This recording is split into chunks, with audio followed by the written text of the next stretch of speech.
Hello दोस्तों, नमस्कार, जय हिंद। स्वागत है आप सभी का हमारे यूट्यूब चैनल पर विजुअल आर्ट हिस्ट्री विद निधि, जहां मिलती है आपको कला से संबंधित संपूर्ण जानकारी, चाहे वह भारतीय चित्रकला की जानकारी हो या पाश्चात्य कला की जानकारी हो, चाहे मूर्तिकला की हो या स्थापत्य कला की जानकारी। अगर आपको चित्रकला के इतिहास को या कला के इतिहास को जानना है तो आप हमारे चैनल पर विजिट कर सकते हैं। अब तक की वीडियोस में हमने प्रागैतिहासिक काल से लेते हुए मध्यकाल तथा अभी लास्ट वीडियो में सल्तनत काल के विषय में देखा। अब सल्तनत काल के बाद हम देखते हैं सांस्कृतिक पुनरुत्थान काल को। आज की वीडियो में मैं आपको बताने वाली हूँ दक्षिणी शैली के विषय में संपूर्ण जानकारी। कौन कौन से केंद्र थे, कब इसका चरम विकास हुआ, कब किसने इसके चित्रों की खोज की या कौन से चित्र कहाँ संग्रहित है, ये सारी चीजें आपको इस वीडियो में मिलने वाली हैं। तो बने रहिएगा हमारे साथ। और जो लोग चैनल पर नए हैं वो कर लीजिएगा सब्सक्राइब और वीडियो को कर दीजिएगा लाइक, वीडियो को कर दीजिएगा शेयर, ताकि और लोगों के पास भी ये जानकारी पहुंच सके। तो आइए हम शुरू करते हैं दक्षिणी शैली। सबसे पहले बात करते हैं दक्षिणी शैली की।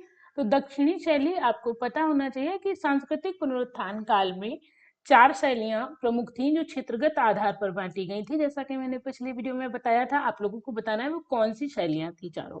ठीक है, उनमें से एक शैली जो है दक्षिणी शैली है। ठीक है, दक्षिणी शैली का समय क्या रहा? 16वीं शताब्दी से 19वीं शताब्दी तक एक शैली चली दक्षिण भारत में, महाराष्ट्र, आंध्र प्रदेश और कर्नाटक, इन क्षेत्रों में। वहां पर कुछ एक ही तरीके के चित्र बनाए गए और लघु चित्रकला का आरंभ हो चुका था, क्योंकि इससे पहले पोथी चित्रकला, पाल शैली और अपभ्रंश शैली में पोथी चित्रकला थी। तो पोथी में चित्र छोटे छोटे बनाए जाते थे और उससे पहले भित्ति शैली थी, भित्ति चित्रकला थी, तो भित्ति में बड़े बड़े चित्र बनाए जाते थे। अब इन्हें क्या कहा गया? मिनिएचर पेंटिंग या लघु चित्रकला शैली, या फिर हम कह सकते हैं दक्षिणी शैली। तो अब दक्षिणी शैली में जो चित्र हैं या दक्षिण भारत में जो चित्र बनाए गए, जैसा कि मैंने बताया क्षेत्रगत आधार पर बांटा गया था, उनका समय क्या रहा? तो 16वीं से 19वीं शताब्दी तक यह शैली चली थी। अब सीधा क्वेश्चन यहाँ से आ जाता है कि दक्षिणी शैली का समय क्या रहा?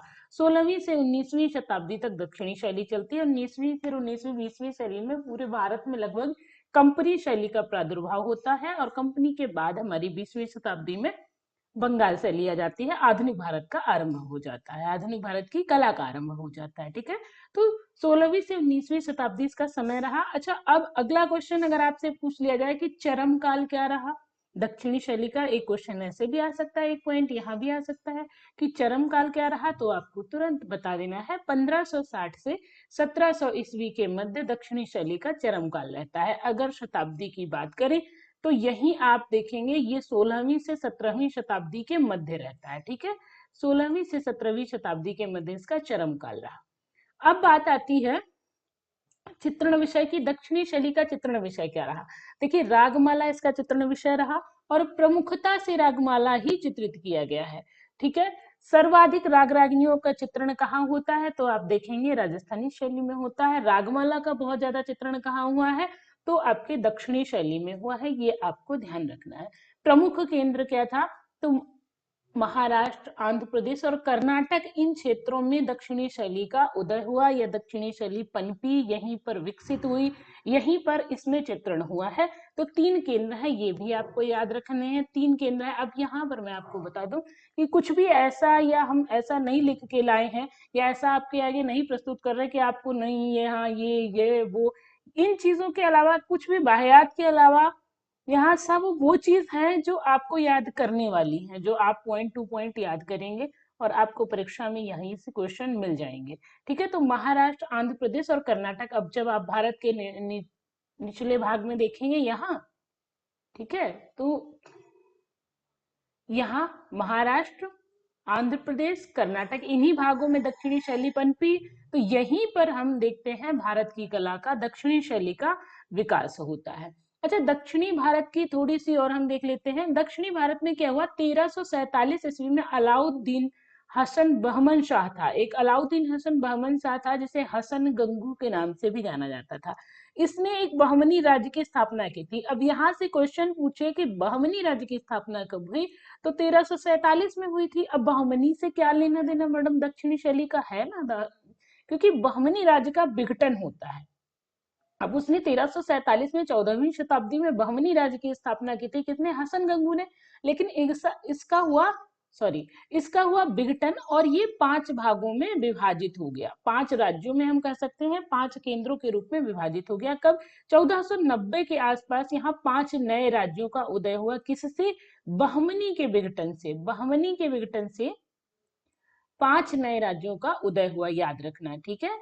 1 2 3 4 और 5, ठीक है। तो 5 नए राज्यों का उदय हुआ, तो पांचों नए राज्य जो थे, इनका केंद्र भी तो फिर अलग अलग हो गया और इनका थोड़ा थोड़ा तकनीकी में अंतर आया, ठीक है। तो ये 5 नए राज्यों का उदय हुआ। चलिए, अब आप देखेंगे कि वो राज्य कौन से थे और उन्हीं को हमें पांचों केंद्रों को पढ़ना है, क्योंकि वही दक्षिणी शैली के केंद्र है। अब जो पांचों राज्यों का विघटन हुआ, राज्य से, बहमनी के विघटन से 5 राज्यों का उदय होता है। उनमें जो 5 राज्य थे, सबसे पहले उनमें था अहमदनगर। अहमदनगर, अच्छा, हर राज्य में एक शाही भी प्रचलित थी। अब यहाँ से हर पॉइंट से एक एक क्वेश्चन है। इन पांचों राज्यों से सीधे सीधे क्वेश्चन यही है कि कौन सी शाही कहाँ पर थी, ठीक है। तो अहमदनगर, जिसके 1490 के आसपास इसकी स्थापना होती है, इसमें निजाम शाही, इसमें क्या थी? निजाम शाही प्रचलित थी। याद रखिएगा, अहमदनगर में क्या प्रचलित थी?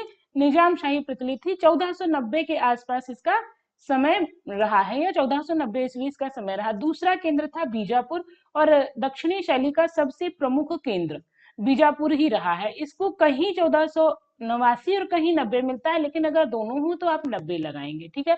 1490 में इसकी स्थापना होती है, और इसका यहाँ शाही चलती है आदिल शाही। कौन सी चलती है?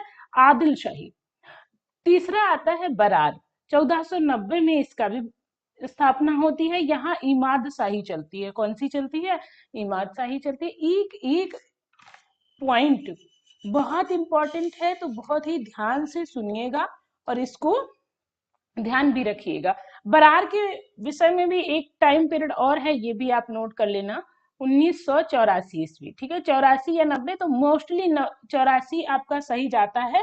90 कहीं कहीं पर 90 मिलता है, क्योंकि देखिए, एक हम कह सकते हैं ऑल ओवर एक टाइम दे दिया गया 1490।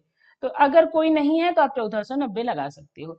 गोलकुंडा 1512 या 1518, दो चीजें, दो मिलते हैं, लेकिन 1512 ज्यादा सही है। हर टाइम मैंने दे दिया है आपको जो भी है, ठीक है। 12 ज्यादा सही है। यहाँ गोलकुंडा की स्थापना होती है। यहाँ चलती है कुतुब शाही। क्या चलती है? कुतुब शाही। शाही मतलब इस वंश के शासकों ने या इस शाही के राजाओं ने यहाँ पर शासन किया। फिर आता है बीदर। 1528 में यहाँ पर इसकी स्थापना होती है और बीदर शाही चलती है। इस हिसाब से बीदर की स्थापना सबसे बाद में होती है, और यहाँ पर क्या चलती है? बरीद शाही चलती है, ठीक है। तो यहाँ कौन सी राज्य में कौन सी शाही का प्रचलन था, ये भी आपको ध्यान रखना है। शाही मतलब शासक। चलिए आगे बढ़ते हैं। शासकों का जहां पर हम कह सकते हैं शासन चल रहा था। अब हम दक्षिणी शैली के प्रमुख केंद्र देख लेते हैं, ठीक है। हमने देख लिया कि कारण क्या था, दक्षिणी शैली की स्थापना कैसे हुई, दक्षिणी शैली में के किन केंद्रों पर चलने वाली है, इन चीजों का हमने पहले ही एक ग्राफ तैयार कर लिया।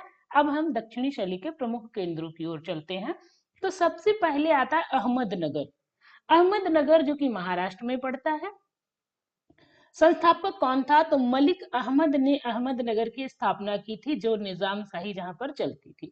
अब एक और पॉइंट यहाँ पर जो पूछा जाएगा आपसे, वो है आपका चित्रित ग्रंथ। कौन सा ग्रंथ? ये ऐसे भी आपसे पूछा जा सकता है कि ये ग्रंथ कहाँ चित्रित हुआ है, या ऐसे पूछ लेता है कि अहमदनगर में कौन सा ग्रंथ चित्रित हुआ है। तो ये आपको याद रखना है, तारीखी हुसैन शाही जो है अहमदनगर में चित्रित हुआ, जिसमें चित्र कितने थे? 12 चित्रों का संग्रह हमें मिलता है। अहमदनगर में चित्रित तारीख हुसैन शाही में कितने चित्र मिलते हैं? एक क्वेश्चन यहाँ बन जाएगा, तो आप बता देंगे 12 चित्रों का संग्रह मिलता है। अच्छा, यहाँ का एक ही बहुत महत्वपूर्ण चित्र है, ये भी आपको याद रखना है, हिंडोला राग। हिंडोला राग कहाँ का चित्र है? तो याद रखिए अहमदनगर का चित्र है। ठीक है, तो अहमदनगर से आपको कितनी चीजें याद रखनी है? पहले तो महाराष्ट्र में पड़ता है, दूसरा संस्थापक मलिक अहमद याद रखना है, तीसरा एक तारीख है हुसैन शाही याद रखनी है, और चौथी हिंडोला राग को याद रखना है। चित्र ग्रंथ, चित्रित ग्रंथ और यहाँ 12 चित्र, ये चीज अहमदनगर से आपको याद रखनी है। क्लियर हो गया? चलिए आगे बढ़ते हैं। इसके बाद जब हम बहुत ही महत्वपूर्ण केंद्र पर आते हैं, दक्षिणी शैली का सबसे महत्वपूर्ण केंद्र हम कह सकते हैं, क्वेश्चन आ जाए कि सबसे प्रमुख केंद्र कौन सा है, तो बीजापुर है। एक सीधा मोटा मोटी क्वेश्चन यहीं से बन जाता है, दक्षिणी शैली का प्रमुख केंद्र कौन सा है, तो बीजापुर है, याद रखना। और एक चीज और याद रखना कि बीजापुर को आधार कहाँ की कला ने प्रदान किया, तो अहमदनगर की कला और गोलकुंडा की कला ने बीजापुर को आधार प्रदान किया, या बीजापुर की कला को आधार प्रदान किया, ये चीज भी आपको ध्यान रखनी है। अगला है संस्थापक कौन था बीजापुर का? क्वेश्चन आ जाता है कि बीजापुर का संस्थापक कौन था, तो यूसुफ आदिल शाह। यूसुफ आदिल शाह को आप लोग याद रखिए, इन्होंने बीजापुर का की स्थापना की। अच्छा, बीजापुर का कलाप्रिय शासक कौन था, तो इब्राहिम आदिल शाह था। कौन था? इब्राहिम आदिल शाह जो था बीजापुर का कलाप्रिय शासक था। और बीजापुर की कला का स्वर्ण काल किसके समय में रहा, यहाँ से भी क्वेश्चन आ सकता है ना। तो तीन, अब यहाँ आपको अहमदनगर में एक ही चीज याद रखनी थी, 3 पॉइंट छोटे छोटे थे, यहाँ थोड़ा बड़ा ये पॉइंट है, ये चैप्टर, ये हम कह सकते हैं केंद्र थोड़ा ज्यादा आपको पढ़ना है। ठीक है, लेकिन जहां से क्वेश्चन आते हैं वो ये पॉइंट है कि पूछेगा तो क्या पूछेगा, स्वर्ण काल किसके समय में रहा। आप बता दो, इब्राहिम आदिल शाह के समय में बीजापुर शैली का स्वर्ण काल रहता है। बीजापुर कहाँ है? कर्नाटक में है। अच्छा, बीजापुर के प्रमुख चित्रों के विषय में क्वेश्चन पूछता है, तो अब चित्र बीजापुर के इंपॉर्टेंट है, आपको याद रखने हैं। ठीक है, कौन कौन से हैं? सघन वन में खड़ी स्त्री एक चित्र है, दूसरा है हाथियों की लड़ाई, तीसरा है जलधारा के पास हाथी। एक सूत्र याद रखो कि बीजापुर में एक स्त्री बीजापुर में सघन वन में खड़ी हुई, सघन वन में खड़ी एक स्त्री जलधारा के पास हाथियों की लड़ाई देख रही थी। ठीक है, स्त्री जलधारा के पास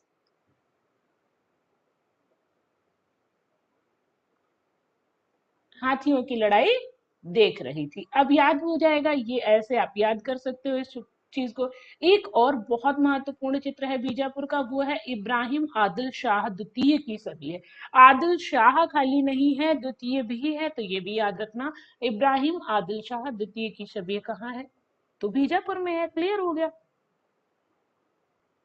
देखिए, आप लोग चाहे इसको नोट डाउन कर लीजिए, चाहे इसका स्क्रीनशॉट लेके अपने पास रख लीजिए, जैसे आपको सुविधा लगे, लेकिन एक ही बार नहीं, इसको 2-3 बार आप पढ़िएगा। यहाँ पर ये जो आपके सामने एक पेज है ना, ये इतना काम करेगा, आपको कम से कम 2 क्वेश्चन दे देगा। और अगर बीजापुर से कोई क्वेश्चन आ गया तो इसको पढ़ने के बाद आपका छूटेगा नहीं, ये मैं कह सकती हूँ दावे के साथ। अगला पॉइंट जो है उसकी ओर बढ़ते हैं हम। बीजापुर के दरबार में मुगल चित्रकार फारूक बेग रहता था। अब यहाँ पर पूछ ले कि मुगल चित्रकार फारूक बेग कहाँ रहता था, तो बीजापुर के दरबार में रहता था। पूछ ले बीजापुर के दरबार में कौन सा चित्रकार रहता था, फारूक बेग रहता था। फारूक बेग कहाँ से संबंधित है, बीजापुर से संबंधित है। इससे कितने तरीके से क्वेश्चन बनाए जा सकते हैं, ये आप ध्यान रखिए। बीजापुर को औरंगजेब ने अपने शासनकाल में कब मिला लिया था, तो 1686 ईस्वी में इसे अपने शासनकाल में मिला लिया था, और यहीं पर बीजापुर का समय पूरा हो जाता है। तो बीजापुर को 1686 में मिला लिया, लेकिन यहाँ पर चित्रण तो होता रहा ना। बीजापुर और गोलकुंडा को औरंगजेब ने जीता था, ये याद रखिएगा। गोलकुंडा और बीजापुर को औरंगजेब ने जीत लिया था। ओके, अब कुछ इमारतें भी बीजापुर की बहुत प्रसिद्ध हैं, ये पूछी जाती हैं, तो आपको ये भी याद रखनी है। एक है इब्राहिम रौजा, यहाँ लिखा है राजा। ठीक है, इब्राहिम रौजा का मकबरा बीजापुर की प्रमुख इमारत है, ये भी आपको ध्यान रखनी है। अगला है इब्राहिम आदिल शाह द्वितीय का मकबरा। आदिल शाह द्वितीय कहाँ से संबंधित है, बीजापुर से संबंधित है, और उनका मकबरा कहाँ बनेगा, भाई जब वो बीजापुर से संबंधित है तो उनका मकबरा भी बीजापुर में बनेगा, जाहिर सी बात है। अब सभी के साथ ऐसा थोड़ी ना होता है कि मरे कहीं और मकबरा कहीं और बने, जाके यहाँ कुछ एक शासक है जिन जो मरे कहीं और उनका मकबरा कहीं और बना जाके, है ना। लेकिन फिलहाल तो यहाँ पर हम आदिल शाह द्वितीय को देखते हैं तो इनका मकबरा तो यही बना है। ठीक है, चलिए अगला है गोल गुम्बद। ठीक है, गोल गुम्बद ये किसका मकबरा है? मोहम्मद आदिल शाह का। अब ये आदिल शाह द्वितीय थे। अब मैडम आदिल शाह द्वितीय दो कैसे हो सकते हैं? तो ये द्वितीय थे। अब राजा थे ना, तो राजाओं के नाम दोबारा रख दिए जाते थे कि वो प्रतापी थे, तो उन्हीं के नाम पर हम इनका नाम रख देंगे। ठीक है, तो आदिल शाह द्वितीय का मकबरा, इब्राहिम आदिल शाह द्वितीय का मकबरा। और गोल गुम्बद बहुत इंपॉर्टेंट है, सीधे आ जाता है गोल गुम्बद कहाँ से है, मोस्ट इंपॉर्टेंट। तो गोल गुम्बद कहाँ से है? बीजापुर से है। अगर पूछ ले ये किसका मकबरा है, तो मोहम्मद आदिल शाह का मकबरा है। या गोल गुम्बद को अन्य किस नाम से जाना जाता है? तो मोहम्मद आदिल शाह के मकबरे के नाम से जाना जाता है। बीजापुर में ही एक आसार महल है और एक चीनी महल है। तो ये इमारतें हैं बीजापुर की, ये भी आपको ध्यान रखनी है। देखिए एक एक पॉइंट जो आपको बताया जा रहा है, ये ऐसा नहीं है कि कुछ भी बताया जा रहा है। ये वो पॉइंट्स हैं जो पेपर में पूछे जा चुके हैं, पूछे जा सकते हैं। तो आप लोगों को एक एक पॉइंट को बहुत समझ के चलना है। ठीक है, इसके बाद आता है गोलकुंडा। मैंने बताया बीजापुर और गोलकुंडा को किसने अपने शासन काल में मिला लिया था? आप लोग कमेंट करके बताइए। अभी मैंने बताया पहले। ठीक है, गोलकुंडा कहाँ पड़ता है? हैदराबाद तेलंगाना में ये पड़ता है। तेलंगाना कह लीजिए या तेलंगाना कह लीजिए, हैदराबाद में ये पड़ता है। इसके संस्थापक कौन थे? तो इब्राहिम कुतुब शाह ने गोलकुंडा की स्थापना की थी। अब क्योंकि आप जब देखेंगे ना, तो अलग अलग राज्य, अलग अलग शासक, और भारत छोटे छोटे राज्यों में बट गया था। फिर एक कब हुआ? जब एक तभी हुआ जब भारत में गणतंत्र लागू हुआ। क्योंकि अंग्रेजों ने इसका पूरा लाभ उठाया, फूट डालो और राज्य करो। छोटे छोटे राज्य होने के कारण ही भारत में क्या होता है? विघटन होता है और अंग्रेजों का शासन होता है। तो ये आपको ध्यान रखना है। ओके, चलिए अगले क्वेश्चन की ओर बढ़ते हैं। क्वेश्चन क्या? अगले बिंदु की ओर। यहाँ पर एक बहुत प्रमुख चित्रित ग्रंथ है जो है दीवाने हाफिज। ठीक है, चित्रित ग्रंथ ये गोलकुंडा का है, याद रखिएगा, बहुत इंपॉर्टेंट है। क्योंकि ग्रंथ जो है दक्षिणी शैली में, अब भाई हर केंद्र पर एक एक ग्रंथ मिलता है। ठीक है, तो दीवाने हाफिज कहाँ का है? गोलकुंडा का है। प्रमुख चित्रों की बात करें तो स्त्री और मैना कहाँ है? स्त्री और मैना चित्र कहाँ का है? गोलकुंडा का है। और संग्रहित कहाँ है? तो चेस्टर बेट्टी संग्रहालय डबलिन में है। चेस्टर ब्रिटिश नहीं है, यहाँ ब्रिटिश लिख गया है, चेस्टर बेट्टी। ठीक है, चेस्टर बेट्टी संग्रहालय डबलिन में यह संग्रहित है। कौन सा? स्त्री और मैना। ठीक है, चेस्टर बेट्टी संग्रहालय डबलिन में संग्रहित है। फिर आता है 5 नृत्यांगनाओं का चित्र। 5 नृत्यांगनाओं का चित्र भाई कहाँ गई है, कहाँ नृत्यांगनाओं को ले जाया गया? तो ब्रिटिश संग्रहालय लंदन में ले जाया गया। हमारे भारत के मोस्टली चित्र चले जाते हैं विदेश में। कब? जब हमारे भारत में आते हैं अंग्रेज, तो यहाँ की चाहे मुगल शैली के कुछ एक चित्र हैं, राजस्थानी शैली के कुछ एक चित्र हैं, कुछ प्रमुख चीजें हैं, उन्होंने ज्यादा से ज्यादा कलेक्ट की चीजें और अपने यहाँ लेके चले गए। तो यही कारण है कि हमारी ज्यादातर चीजें जो हैं आपको चित्र या मूर्तियां या स्थापत्य, जैसे इटली से मूर्तियां लाई गई भाई, 29 मूर्तियां। तो अब क्यों लाई गई? कारण ये था कि वो भारत की ही थी, अब तक किसी का ध्यान ही नहीं गया था। चलिए, 5 नृत्यांगनाओं का चित्र कहाँ संग्रहित है? ब्रिटिश संग्रहालय लंदन में संग्रहित है, ये आपको ध्यान रखना है। अगला है चांद बीवी पोलो खेलते हुए। बहुत इंपॉर्टेंट चित्र है, मोस्ट इंपॉर्टेंट, खूब पूछा जाता है। चांद बीवी पोलो खेलते हुए कहाँ का चित्र है? राष्ट्रीय संग्रहालय नई दिल्ली में संग्रहित है। कहाँ का है? तो गोलकुंडा का है। अच्छा, यहीं पर मैं आपसे एक क्वेश्चन और पूछती हूँ। एक चित्र है चौगान प्लेयर्स, दाना या दानी ने बनाया है, आपको बताना है कहाँ का है। ठीक है, चलिए एक और चित्र है लेडी स्मोकिंग हुक्का या हुक्का पीती हुई स्त्री। ये भी गोलकुंडा के चित्र हैं। तो आपको चित्र तो याद ही रखने हैं, स्त्री और मैना, 5 नृत्यांगनाओं के चित्र, चांद बीवी पोलो खेलते हुए, लेडी स्मोकिंग हुक्का। चांद बीवी क्योंकि वही देशभक्त थी, स्वाभिमानी थी, तो वो कहीं बाहर जाएगी नहीं, वो राष्ट्रीय संग्रहालय नई दिल्ली में ही है। नृत्यांगनाओं को ले गए अंग्रेज, ब्रिटिश संग्रहालय लंदन में रख दिया, और स्त्री और मैना चली गई चेस्टर बेटी संग्रहालय डबलिन में। ओके, क्लियर हो गया। अब यहाँ पर एक चीज और है, विजयनगर के पतन का सर्वाधिक लाभ किसे हुआ? तो गोलकुंडा को हुआ। किसे हुआ?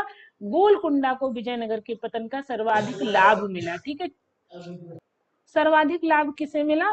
तो गोलकुंडा को मिला। क्यों मिला? क्योंकि विजयनगर के पतन के बाद यहीं पर सर्वाधिक काम होता है और राजा और सारी चीजों का मोस्टली यहाँ पर विकास होने लगता है, तो गोलकुंडा को सबसे ज्यादा लाभ मिला विजयनगर के पतन का। अगला जो दक्षिणी शैली का केंद्र है वो है हैदराबाद, जो कि तेलंगाना में पड़ता है। आप लोगों को पता होगा, तेलंगाना हैदराबाद में, तेलंगाना हैदराबाद। ठीक है, बहुत कम चीज यहाँ याद करनी है, बहुत ही कम। दक्षिणी शैली का एक तो दो ही केंद्र ऐसे हैं जो आपको ज्यादा याद करने हैं। यहाँ पर जब आप देखोगे तुजु के आसिफी एक याद कर लेना है, कहाँ का है? हैदराबाद का है। दूसरा है वीदर, वीदर कर्नाटक में है। ठीक है, अब कर्नाटक में एक चीज याद रखना, महमूद गावा का मदरसा है, गवा गावा या गवा। ठीक है, महमूद गावा का मदरसा कहाँ है? तो आपके बीदर में है। इतना याद कर लेना है और ज्यादा इसके पीछे आपको नहीं भागना है। ठीक है, चलिए अब इसके बाद हम दक्षिणी शैली की कुछ विशेषताएं देख लेते हैं, यहाँ से भी क्वेश्चन बन जाते हैं। सबसे पहले यहाँ एक चश्म चेहरे का प्रयोग हुआ है। आपको याद रखना है, संपूर्ण जब हम सांस्कृतिक पुनरुत्थान काल में देखेंगे, हर जगह पे लगभग एक चश्म चेहरा ही मिलता है, चाहे मुगल की बात की जाए, चाहे राजस्थानी की बात की जाए, या फिर आपकी दक्षिणी शैली की बात की जाए। एक चश्म, डेढ़ चश्म, एक चश्म चेहरा ही, मोस्टली एक चश्म चेहरा है। तो ये आपको याद रखना है। ठीक है, आगे जब आप कंपनी शैली में जाओगे तो यहाँ डेढ़ चश्म चेहरा मिलेगा। ठीक है, चलिए एक चश्म चेहरा है। मोर का अंकन सर्वाधिक हुआ है। आप पूछ ले सर्वाधिक मोर का अंकन कहाँ हुआ है, तो आप बता दो दक्षिणी शैली में हुआ है। यहाँ की मानवाकृतियां दक्षिणी शैली की कैसी थी? लंबी तथा आभूषण युक्त थी, मतलब गहने पहने। आज भी दक्षिण भारत की मूर्तियां देख लो आप, कितने आभूषण पहने हुए होती हैं। बादलों के चित्र पर दक्षिण शैली में एक चीज और थी, यहाँ जो बादलों का चित्र हुआ, यहाँ चीनी कला का आंशिक प्रभाव है, थोड़ा थोड़ा चीन की कला का प्रभाव यहाँ के बादलों पर दिखाई देता है। यहाँ जो स्थापत्य है उसे सफेद मीनार नुमा बनाया गया है, जैसे मीनार होती है सफेद मीनार, तो उनके आकार का इसे बनाया गया है। क्यों बनाया गया? क्योंकि इधर हम देखते हैं तो इधर मुगल स्थापत्य का प्रभाव दिखाई देता है, यही कारण है कि इधर सफेद मीनार नुमा इनका अंकन किया गया है। एक और बहुत महत्वपूर्ण पॉइंट है, सोने व चांदी रंगों का सर्वाधिक प्रयोग किया गया है। अच्छा, आपको यहाँ पर बताना है कि सबसे पहले स्वर्ण और रजत या सोने और चांदी रंगों का प्रयोग कहाँ हुआ है। देखिए, सर्वाधिक की बात आएगी तब तो आप दक्षिणी शैली लगाएंगे, लेकिन सबसे पहले कहाँ हुआ है आपको बताना है। तो सबसे पहले की जब बात करेंगे हम तो कहाँ होगा? सबसे पहले आपका अपभ्रंश शैली में सोने चांदी रंगों का प्रयोग हुआ है। अगला पॉइंट आपके आगे आता है, कुछ और बिंदुओं को हम देख लेते हैं। ये आपसे क्वेश्चन है, बीजापुर शैली को आधार कौन सा केंद्र प्रदान करता है? आपसे मैंने पूछा, आप बताओ कमेंट में, बीजापुर शैली को आधार कौन सा केंद्र प्रदान करता है? अभी हमने देखा गोलकुंडा, है ना? कौन? गोलकुंडा और अहमदनगर।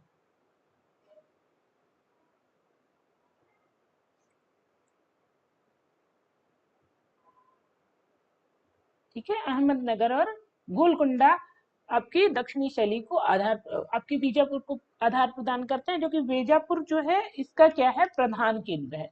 दक्षिणी शैली की प्रथम शबीह कौन सी थी? एक क्वेश्चन यहाँ से बन जाता है कि दक्षिणी शैली की प्रथम शबीह कौन सी थी? आप लोग जल्दी से कमेंट में बताइए ताकि हम बढ़े आगे। आप लोगों को पता होना चाहिए ये कि दक्षिणी शैली की प्रथम शबीह कौन सी थी। ठीक है,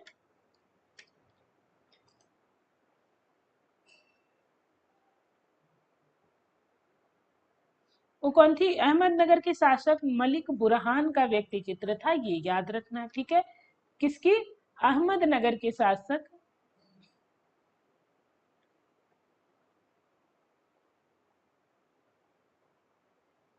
नगर के शासक मलिक बुरहान।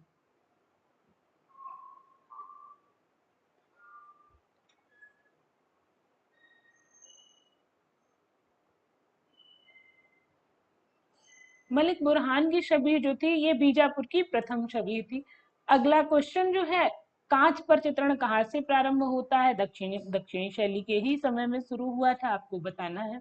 अहमद शाह मकबल, एक पॉइंट और याद रखना, अहमद शाह वली का जो मकबरा है इस पर ईरानी प्रभाव है। पूछ ले कि दक्षिणी शैली के किस मकबरे पर ईरानी प्रभाव है, तो आपको याद रखना अहमद शाह वली के मकबरे पर ईरानी प्रभाव है। अगला है दक्षिणी शैली का प्रमुख चित्रकार कौन था, तो दो याद रखना, मीर हाशिम व रहीम। ठीक है, मीर हाशिम और रहीम जो थे आपके दक्षिणी शैली के प्रमुख चित्रकार थे। कांच पर चित्रण कहाँ से प्रारंभ हुआ, आपने उत्तर दे दिया होगा, तंजौर। कहाँ से, तंजौर। ठीक है, तो ये भी याद रखना आप लोग। अगला दक्षिणी शैली का प्रमुख चित्रकार दो, ये इन दोनों चित्रकारों को भी याद रखना, मीर हासिम व रहीम को। दक्षिणी शैली में चित्रित एक चित्र है उद्यानों में राजकुमार, इस पर क्या है, यूरोपीय प्रभाव है। क्वेश्चन आ जाए कि दक्षिणी शैली के किस चित्र पर यूरोपीय प्रभाव है, तो आप आंसर दे देंगे उद्यानों में राजकुमार पर यूरोपीय प्रभाव है। अगला क्वेश्चन होता है गोलकुंडा के पटचित्र, गोलकुंडा में क्या विशेष है, तो पटचित्र आप लोगों को याद होगा, पटचित्र उड़ीसा में पटचित्रण होता है ना, पटचित्र कला उड़ीसा में है। तो अब इधर गोलकुंडा में भी पटचित्रण विशेष था, स्पेशल यहाँ पर प्रसिद्ध था। दक्षिणी शैली अजंता का सुधरा हुआ रूप है। आपको ये देखिए, जब हम बात मिनिएचर कला की कर रहे हैं, लघु चित्र शैली की कर रहे हैं, लेकिन कहीं ना कहीं स्वरूप छोटा हो या बड़ा, लेकिन चित्रित तो वही स्वरूप किया गया। तो अजंता का सुधरा हुआ स्वरूप जो है वो क्या है, आपका दक्षिणी शैली है। दक्षिणी शैली के चित्रों का संग्रह कहाँ है, तो ये भी याद रखना, अहमदनगर, वो हैदराबाद, गोलकुंडा और सालारजंग संग्रहालय। सालारजंग संग्रहालय भी हैदराबाद में ही पड़ता है, और इसे चित्रों का अजायब घर कहा जाता है। क्यों कहा जाता है, कि यहाँ पर तो दक्षिणी शैली के चित्रों का संग्रह क्या है, हैदराबाद, गोलकुंडा है, और सालारजंग संग्रहालय में आपके बहुत सारे चित्र, पाश्चात्य कला के भी चित्रों की अनुकृतियां यहाँ पर संग्रहित हैं। ठीक है, आप डेविड की मूर्ति दक्षिणी संग्रहालय में, इस सालारजंग संग्रहालय में आप देख सकते हैं। ठीक है, तो कुछ ये थी आपको दक्षिणी शैली की जानकारी, यहाँ पर पूरी होती है हमारी दक्षिणी शैली। आपको वीडियो कैसी लगी जरूर बताइएगा। अगर चैनल पर नए हैं ना, तो सब्सक्राइब कर लीजिएगा, ताकि आपको ऐसे ही और वीडियोस मिलती रहे। अगली वीडियो होने वाली है राजस्थानी शैली पर, आपको पूरी चैप्टर वाइज पूरी कला का इतिहास मैं करवाने वाली हूँ, लेकिन उसके लिए करना पड़ेगा सब्सक्राइब, और वीडियो को शेयर भी कर दीजिएगा, ताकि जिन लोगों को इसकी आवश्यकता है वो इसको पा सके और इसके नोट्स बना सके। ठीक है, नोट्स या आप सुन के जैसे भी आपको सही लगता है वैसे याद कीजिए। तो आज की वीडियो में बस इतना ही। वीडियो देखने के लिए बहुत बहुत धन्यवाद। Thanks for watching.